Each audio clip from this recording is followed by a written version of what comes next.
Շնորհակալություն, պարոն Փաշինյան, չնայած կարճ անդրադարձակ, բայց այնուամենայնիվ կարծում եմ բարձրաբանման անհրաժեշտություն կա, հնչեցնեմ հարցը, արդյոք front office, back office մոդելի ընտրությունը չի նշանակում, որ հայ սահմանապահներին ադրբեջանցիներին չեն հանդիպելու, սա նշանակում է, որ հայ մաքսավորներն ու սահմանապահները երկրորդ պլանում են լինելու, օրինակ ինչպես հիմա զվարթնոցում է, թրիպի վրա հայ սահմանապահները անձամբ չեն ստուգելու մեկնող ժամանողներին, երբ փաստաթղթում կա նշում, որ մասնավոր օպերատորը, որը սահմանին իրականացնելու է փաստաթղթերի ստուգումը, երրորդ կողմից է լինելու, դա նշանակում է, որ այդ ընկերությունը հայկական չի լինելու, իսկ հայերին աշխատանքի կարող է վերցնել այդ ծառայությունները մատուցելու համար։ Շնորհակալություն։ Փաստաթղթում հստակ նշված է, որ front office-ը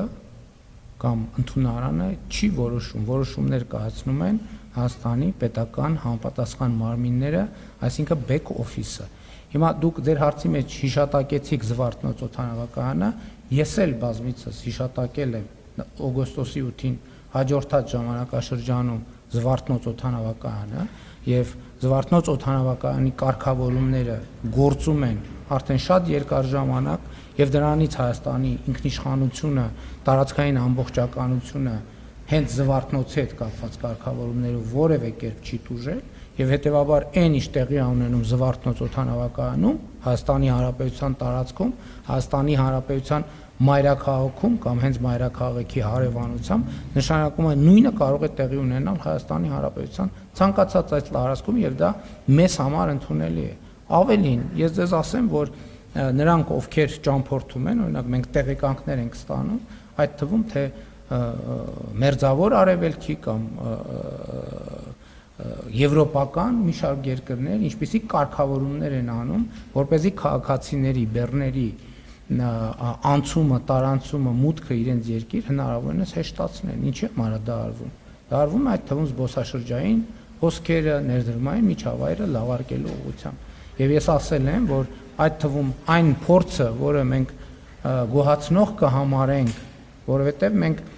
շատ կարևոր է, որ այս նախագծի շրջանակներում մենք ստանալու ենք մաքսային եւ սահմանային հսկողության այնպիսի տեխնոլոգիաներ, որը նաեւ փաստաթղթում նախատեսված է, որ Հայաստանում նախկինում չի եղել։ Շատ զարգացած երկրներում դա արդեն իսկ ներդրված է, ընդհանուր Միացյալ Նահանգներում։ Պատկերացնում եք Միացյալ Նահանգների նման երկիրը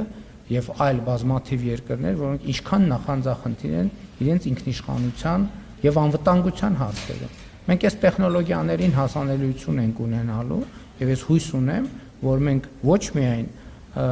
TRIP-ի հետ առնչվող սահմաններում, այլև մեր սահմանների մյուս անցակետերում այդ ժամանակակից տեխնոլոգիաները հնարավորություն կունենանք ներդնել, որովհետեւ դա երկրի կարգի փոփոխության մասին է վկայում։